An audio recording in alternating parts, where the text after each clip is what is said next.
atau ibadah yang kita boleh lakukan sebagai cara untuk kita memohon pertolongan daripada Allah Subhanahu wa taala dalam mencorakkan kehidupan harian kita yang gembira, tenang dan dipermudahkan. Tuan-tuan dan puan-puan sidang pendengar, amalan pertama kita semestinya lah pasak diri dan ibadah wajib yang Allah beri kepada kita, yang dipertanggungjawabkan kepada kita, iaitu menunaikan solat fardu 5 waktu sehari semalam.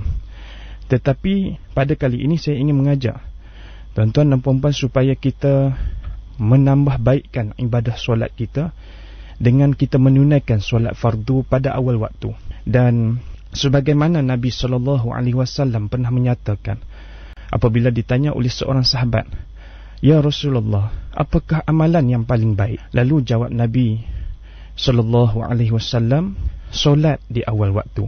Hadis yang diriwayatkan oleh Imam At-Tirmizi dan Abu Daud.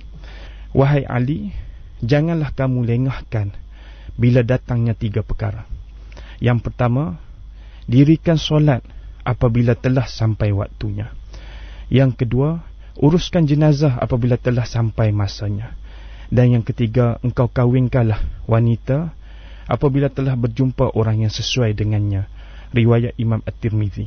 Jadi, solat awal waktu ini tuan-tuan dan puan-puan merupakan suatu tanda kita berusaha menjadi seorang hamba. Sebagaimana pernah ditanya kepada Imam Ash-Shawqani berkaitan dengan ayat dalam surah Al-Baqarah, surah yang kedua ayat 186. Bukankah dalam ayat tersebut Allah Subhanahu wa taala memberi jaminan setiap doa hambanya akan dimakbulkan? Tetapi kenapa ada di kalangan hambanya yang hari ini berdoa dan terus berdoa, tetapi doa tetap tidak dimakbulkan? Maka Imam Ash-Shawqani menyebut bahawa benarkah kamu sudah berusaha menjadi seorang hamba ataupun kamu hanya sekadar seorang makhluk Allah?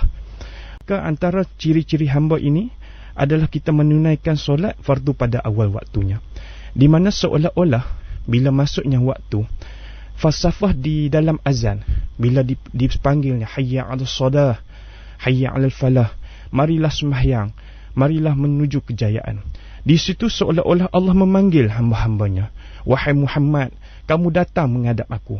Wahai Fatimah, kamu datang menghadap aku. Kamu itu hamba aku. Kamu ada masalah, aku ada jalan penyelesaiannya." Maka pada ketika itu, jika kita mengaku kita hamba Allah, maka kita terus pergi menghadap Allah Subhanahu wa taala. Dan pada ketika itu jugalah bila selesai, sebaik saja kita selesai menunaikan solat fardu, kita mengangkat tangan menadah kepada Allah Subhanahu wa taala, mohon segala urusan kita dipermudahkan, mohon agar hati kita tenang, mohon agar kita dikurniakan dan dihadiahkan kekuatan dan ketabahan oleh Allah dalam mengharungi kehidupan harian. Mana mungkin hamba yang terus mendapatkan Allah, mendapatkan Tuhannya, akan dipersia-siakan oleh Tuhannya. Maka itu yang biasa kita lakukan. Kalau sekiranya hari ini doa kita masih lagi belum makbul, mungkin kerana bila masuknya waktu kita melengah-lengahkan.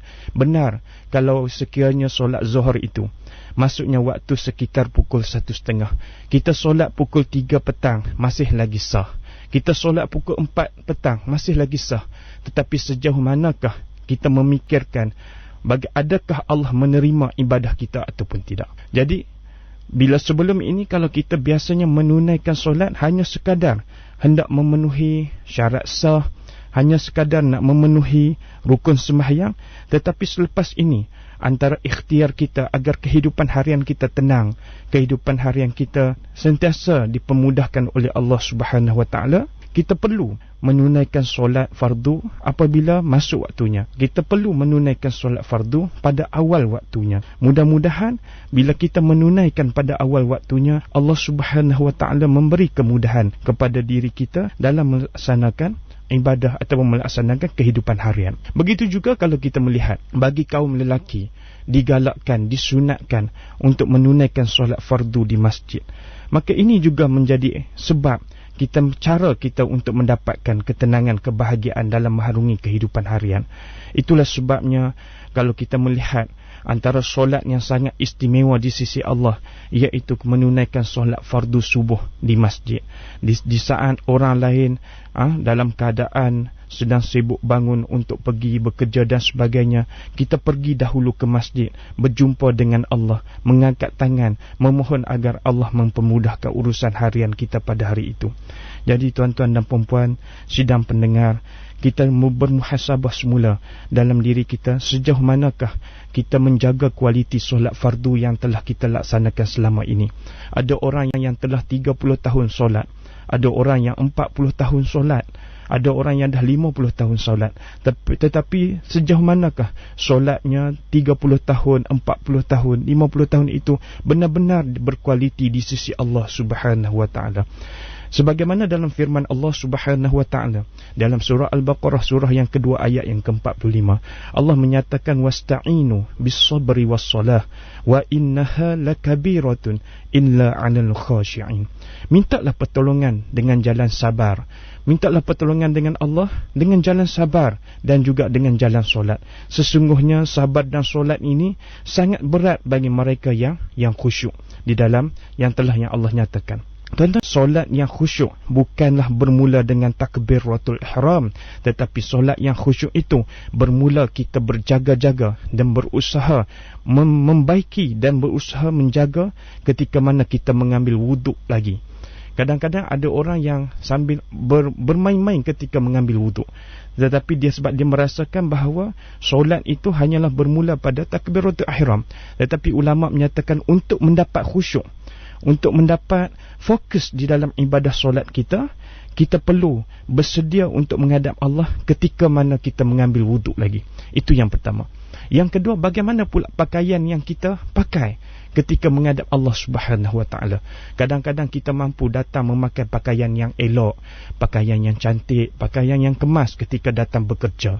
Ketika kita pergi bekerja, berjumpa dengan orang-orang yang kenamaan, orang-orang yang istimewa, orang-orang yang berpangkat besar. Tetapi kadang-kadang kita terlepas pandang bagaimana pula pakaian kita berjumpa dengan pemilik alam ini. Bagaimana pakaian kita yang kita gunakan, yang kita persembahkan kepada suatu kuasa yang tidak pernah henti memberi oksigen untuk kita bernafas pada setiap hari. Perkara-perkara ini sangat memainkan peranan penting ataupun sangat penting dalam kehidupan kita, supaya agar solat kita bukan hanya sekadar melepaskan batuk di tangga ataupun sekadar melepaskan tanggungjawab sebagai seorang yang ditaklifkan, yang dipertanggungjawabkan dengan ibadah solat.